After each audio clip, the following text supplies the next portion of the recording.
Good morning, everybody. Singer-songwriter Gavin DeGraw broke onto the music scene in 2003 with his debut album, Chariot, which sold over 1 million copies. And last month, he released his new single, Best I Ever Had. And this summer, he's touring with Train and Script. And Gavin joins us now. Good morning. Good morning. Good morning, everybody. Thanks for getting up, because I know when you're a singing star like you want to sleep in. Yes, well, there's always a temptation, but I'd rather be here working in the morning than sleeping and getting no press. There you go. So, Smart.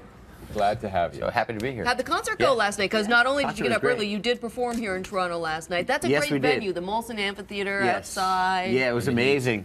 It was amazing. You know, we're out on tour with Train right now, and Michael Franti performed last night with us as well, Ashley Monroe, and it was an amazing day. I was expecting it to be a little bit cooler outside than it was. You know what I mean? It was very hot and very sticky, and I think I sweat out every drop of moisture in my body last night. I stopped sweating ultimately, and that's when I realized I needed to have another bottle of water. A good concert. I was at a concert there recently, and everybody was recording with their smartphones and their iPads. How do you feel about that? Well, I mentioned it in my song, actually. In the Best I Ever Had, I mentioned it. I say, night sky full of drones, this neighborhood of clones. I'm looking at the crowd, and they're staring at their phones. And so as a musician, it's funny because, you know, you look out in the audience, and a lot of times they're experiencing the moment, but they're only looking at it through their very small screen on their phone. You know what I mean? So they're holding up their phones, and it's exciting, and at the same time, you're like, oh, I wish you would just experience it fully right now. You know what I mean? Yeah. There's a comedian who does a good thing. I think it's Louis C.K. who does a great thing about how people are doing that, and he's like, just put that down. It's the most 3D. Yeah, absolutely. You know, You're like, I want to remember. High res. Yeah, I want to remember this moment. Like, can you imagine like your first kiss? If you're like, no, hold on a second, I'm gonna do my first kiss. But I want to like record this for the. You know what I mean? So, versus experiencing the moment 100%. Right. And the fact that you relate that in your song, and that's one of the things that people, when I say, well, what do you like about Gavin DeGraw? And they say the fact that he relates real life experience, your own, right back to what your parents did for a living, to what you experience every day. And is it heartfelt in terms of, do you edit yourself on the fly? Thank you for the compliment.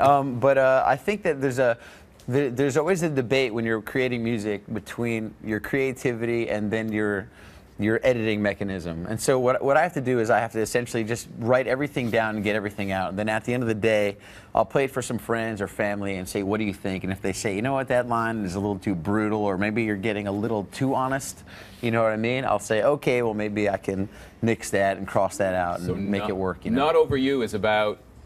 Not Over You is about, it has nothing to do with my ex-girlfriend. How about that? Okay. Yeah. So all this writing is thanks in part to your brother, right? Because when you picked up and you started to learn the piano and you started to perform, your brother, I think, was the one who encouraged you to write your own music. For sure, yeah. My brother, I was blessed with an older brother, which made us very competitive, and anyone with a sibling of the same gender probably experiences that, and because there's some weird natural competition that happens there, and he really did challenge me. We were playing cover bands and things like that as teenagers, and he said, if you don't write songs, well, why should anybody remember you?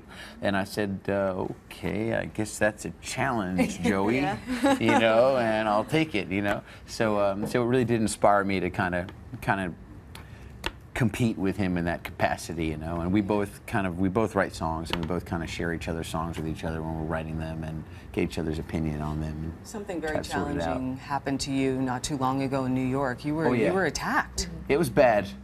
Yeah, I was right in the middle of a tour 2 years ago. I was in the middle of a tour with Maroon 5 and Train.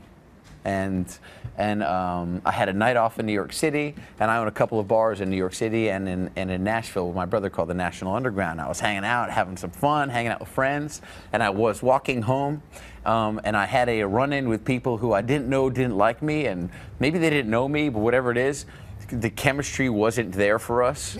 You know what I mean? It wasn't love at first sight. Yeah. And then anyway, I totally bludgeoned the bottom of their shoes. I mean, their shoes will never be the same.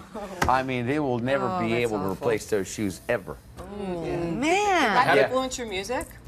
Well, it's funny, you know, I think everything that you experience as a writer ends up somewhere. It ends up in your psyche, whatever it is, you know. It'll end up in your psyche, which ultimately ends up on paper. So I haven't necessarily written autobiographical versions of it or anything like that, but all of those things become part of your angle when you're writing music. And, Right, working stuff out. Have you written about Dancing with the Stars yet?